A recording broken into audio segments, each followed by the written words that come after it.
troubleshooting, studi kasus jika terjadi ya kegagalan launching, gagal koneksi, gagal konfigurasi database. Oke, kita misalkan kita buat proyek baru ya, Java with Maven web application ya.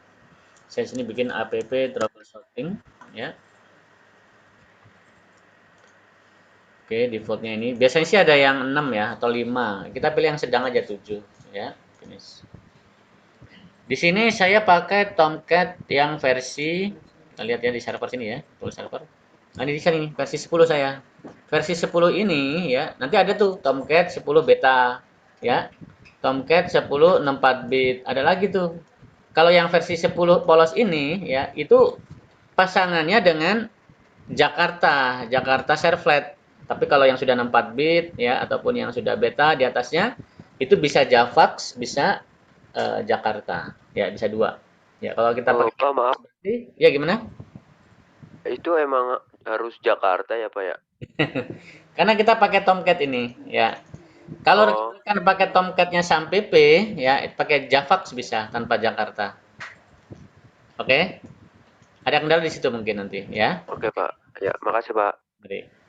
Jadi kalau kita nggak pakai ini, pakai Edge server ya udah arahkan kemana nanti server baru, ya. Mau pakai yang mana? Ya, pakai Tomcat, Tomcatnya yang mana? SAM PP misalkan ya udah di browse arahkan ke SAM PP seperti itu, ya. Ini defaultnya admin aja, ya. Default dalamnya ya admin. Oke, tadi kita udah bikin app troubleshooting ya. Satu ya. Karena saya pakai Apache Tomcat 10 polos ya, maka saya pakai Jakarta. Ya. Oke, untuk Jakarta bagaimana ininya? Oke. Kalau pakai Jakarta ya, POM-nya harus dikonfigurasi ulang ya. Ini kita masukkan nih. Jadi library Jakarta masuk, Javax juga masuk ya. Sebenarnya ini udah cukup sebenarnya ya, tapi kadangkala ya dia minta yang ini juga nih untuk beberapa library. Ya, ini kita copy aja. Ya, nanti ini akan masuk ke dependencies-nya ini nih. Ini kan baru Java EE ya. Nanti dia akan masuk otomatis ya. Oke, dependencies-nya ini kita pastekan. Nah, seperti itu. Ya, pasangannya versi 9 ya. Kalau Jakarta Tomcat 10 tadi. Oke, dia otomatis masuk di sini. Dependencies. Ya, dua ada ya. Nah, langsung kalau kayak gitu kita tes running dulu aja. Ini kan sudah kebentuk indeks HTML kita running. Apakah dia itu bisa running atau tidak? Kadang-kala saat bikin script ini dia belum tentu running ya. Oke, saya pakai di sini Chromium. Ya, saya running aja nih. Kadang-kala nggak ngangkat dia. Ya, udah kita setting ini dia nggak ngangkat. Gitu. Makanya kita pastikan dulu apakah HTML ini bawaannya jalan. Harus jalan. Ya, takutnya nanti kita udah setting jauh-jauh ternyata basicnya aja nggak jalan.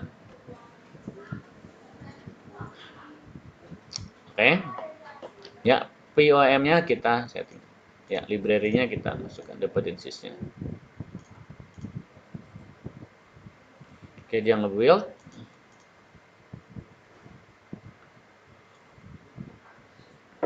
Ya, di tutorial sebelumnya kita udah belajar data tabel, bootstrap ya. Apalagi tuh koneksi ya. Sayang, materinya sayang kalau cuma dilewat atau sebagai syarat doang. Oke, muncul ya. Oke, langsung kita bikin proyek baru ya. Dari sini boleh, dari sini boleh ya. New servlet untuk testing ya. Kita biasakan pakai paket. Ya, tambahkan ini supaya dia terdaftar di web XML. Didaftar. Kita running nih, apakah dia bisa ngangkat atau tidak? Sembari kita bersihin lah ya komentar-komentar ini supaya nanti mudah ngodingin. Kan defaultnya ya. Harusnya dia berhasil muncul juga semestinya.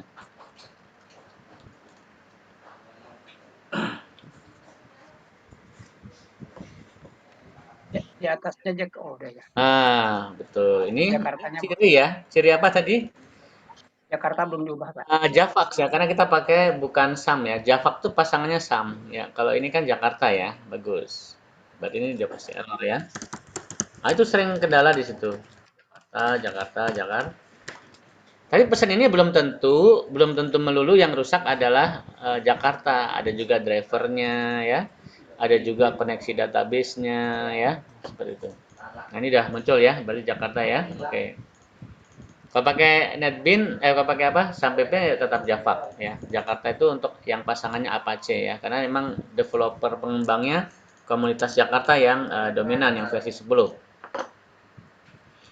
Sudah. Nah, kemudian misalkan kita ada aplikasi-aplikasi sebelumnya yang mau kita gabungkan ya. Oke, di sini kemarin kita udah belajar session ya. Sessionnya session ini. Latihan bagaimana mengcopy file ya. Oke, session. Oke, ini library-nya kita copy semua berarti ya, kecuali index.html ini. Misalkan kita ngopi ya, webnya sudah punya, mau kita gabungkan. Ini belum pakai database ya, ini belum. Sama misalkan tadi code-nya ya, source code-nya, oh dia di index ya. Oke, saya copy aja index. Nah, cara ngopi itu ada dua ya. Bisa langsung paste di sini ya. Tapi efeknya adalah kita harus setting webnya manual. Setting web INF-nya itu manual setting di sininya nih. Nah, tadi baru new servlet ya kan. Kita daftarin mapping sama ininya. Tadi namanya index. Kita daftarin manual di sini.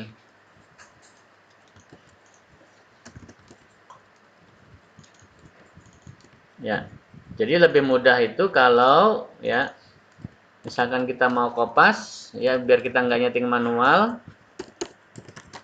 Bagusnya sih kita bikin sesuatu di sini, misalkan new apa gitu ya. Terus kita paste langsung di coding sini. Dia akan otomatis ada kan di dalam XML. Oke, kita tes running ya. Kita tes running.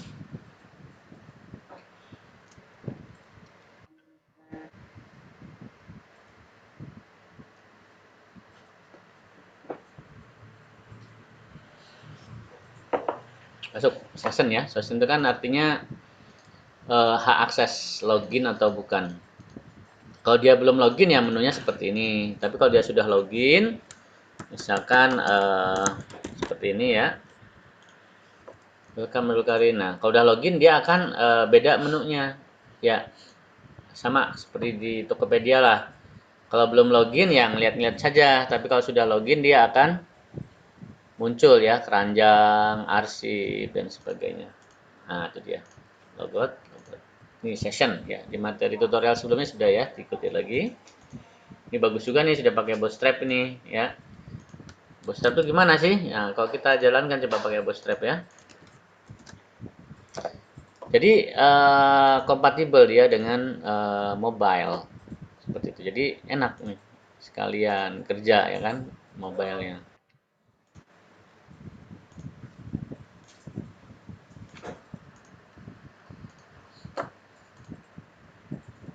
Ya, dia akan menyesuaikan dengan aplikasi mobile. Kalau nggak pakai ini kan kadang geser-gesernya kejauhan ya. Oke. Sudah ya. Nah, ada error kadang tuh begini, misalkan kita nulis HTML-nya salah gitu ya. Kadang-kala dia tuh sebenarnya error ya, tapi karena ada try di sini, maka dia tidak menunjukkan errornya. Itu error sehingga database nggak muncul. Kita tes coba ya. Dia nggak menampilkan warning error tidak. Nulisnya udah benar, apa namanya? Codingnya benar, tapi salah ya, salah karena nggak ada file ini, ibaratnya gitu. Sama ya. Ini harus hati-hati nih pasukan. Dia gelap aja dia. Ya, oh ini tadi udah kita ganti ya. Coba kita ganti tadi. Nah, kalau nggak ada ya blank aja dia. Index. Wah, harus dikompil lagi ya. Oh, di before-nya kan sebelum login ya. Ini kan sebelum login. Blank ya. Oh, ini ada pesennya ya, ada pesennya nih karena ada fungsi try catch-nya mungkin menampilkan. Ya, kadang kalanya yang sulit itu dia nggak ngasih tahu ya errornya apa. Oke, lanjut. Kita masuk ke database ya. Kita masuk ke database. Saya bahas saja session DB ini. Jadi kalau session DB ini ya, di sini kan dia ada menu ya, menu after sesudah login dan sebelum login. Nah, kalau ini kan dia logika untuk ke database itu kan dia membandingkan di tabel user yang username-nya ini dan passwordnya ini dan statusnya aktif siapa gitu ya. Kalau ada ya, tariklah ID user atau primary key-nya, nama dan level. Ya, habis itu direkam ke session baru muncul di sini ya.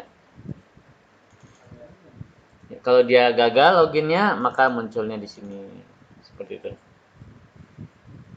Ya, ini session. Nah, di menu after artinya sesudah dia login ya. Tinggal kita atur nih menunya, menu profil ya, menu pengguna, menu barang, menu logo seperti itu. Kalau sudah login, kalau belum login ya biasa-biasa aja tampilan secukupnya ya. Kita coba tes coba.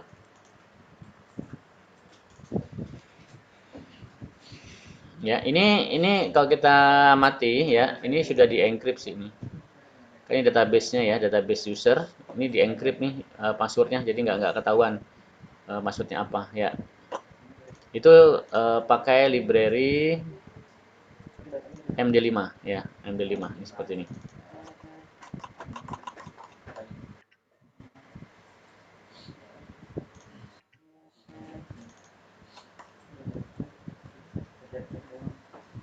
Ini MD5 ya, dienkrip. Kita coba. Gimana? Kita play lagi tadi. Kemana larinya? Index ini tadi udah kita benerin atas bawahnya. Ya, after before deh ya, kita running.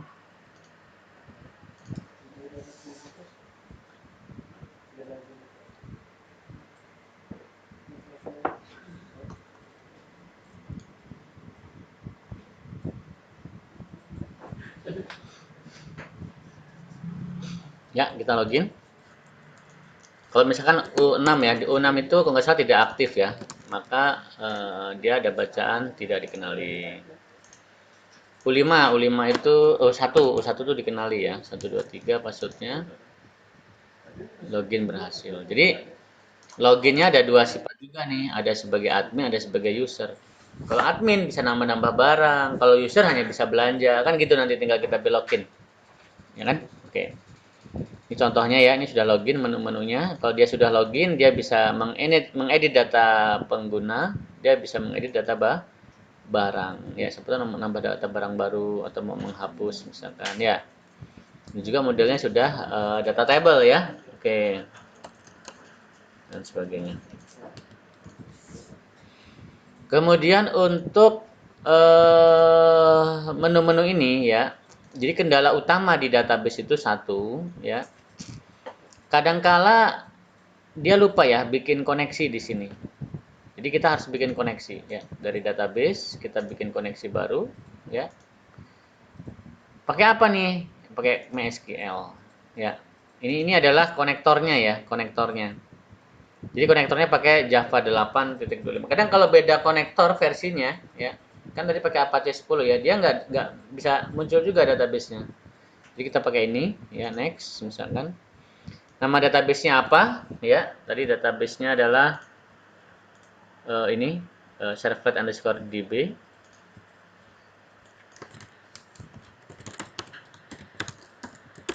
Ya, PHP admin-nya ada password, ya, root tidak ada password, tes koneksi. Nah, seperti itu. Next, nanti dia akan finish selesai, ya.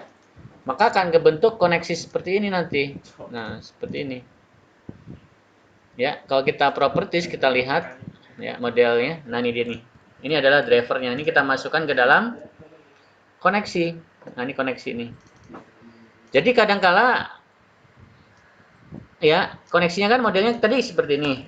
JJ ini. Ada beberapa yang modelnya pakai yang lama seperti ini ya. Kita ikutin aja. Propertiesnya tadi ketahuan oh pakai driver ini atau pakai driver ini. Dan satu lagi jangan lupa ya di dalam WebINF itu dimasukin juga konektor Java 516 nya. Bang ya. Dan semalam juga ada kendala ya, kendala apa namanya di tutorial sebelumnya itu kok nggak muncul-muncul ya, kok nggak muncul-muncul. Ternyata masalah utamanya itu di sini. Dia tidak memanggil atas dan bawah ini dengan benar nih. Nah ini, ya. Dia manggil after tapi di sini belum dimasukin afternya. Ya. Kalau kita lihat ya, ini kan data user ya. Tadi kan user muncul ya di sini muncul user ya. Itu kalau saya running ini dia nggak muncul dia. Ya, dia nggak muncul. Karena file ini tidak ada. Kita udah curiga yang salah database-nya, konektornya atau apa. Jadi memang butuh hati-hati di sini. Ya, sekali lagi pastikan dia running saat bikin awal, kemudian drivernya benar ya kan. Nah, kadang blank gini nih. Ya, padahal bukan salah di database-nya, bukan salah di konektornya, tetapi memang filenya ini tidak ada. Kan kelemahannya model gini adalah try catch ya. Kalau salah dia diam aja, try. Cobalah. Ya, tapi kalau ini udah kita sesuaikan, refresh, ya, dia akan muncul.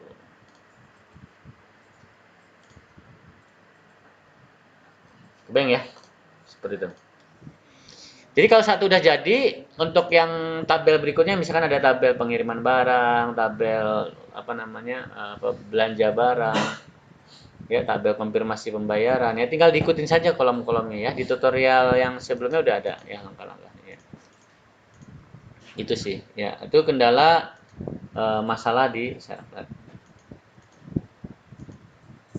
Jadi rekan-rekan yang belum bisa menjalankan server dari awal, saya masih belum bisa juga, belum muncul kayak gini. Ya, berarti Java-nya ya, Java-nya mungkin belum diinstal. Jadi pastikan dulu ya, Java-nya itu aktif ya. Java min version. Nah, minimal ngetik kayak gini berhasil di command prompt. Artinya Java-nya sudah aktif. Kalau ini kita ketik ini belum berhasil ya, kita install Apache NetBeans nggak bakal bisa. Setelah install Apache NetBeans, baru kita setting servernya nih. Ya, arahkan kemana? Kan udah download ini. Saya taruh di G nih. Jangan naruh di C ya, kadang di C itu digigit ya sama operating system ya. Artinya kadang dia nggak bisa keluar datanya. Taruh aja di My Document atau di D dan sebagainya.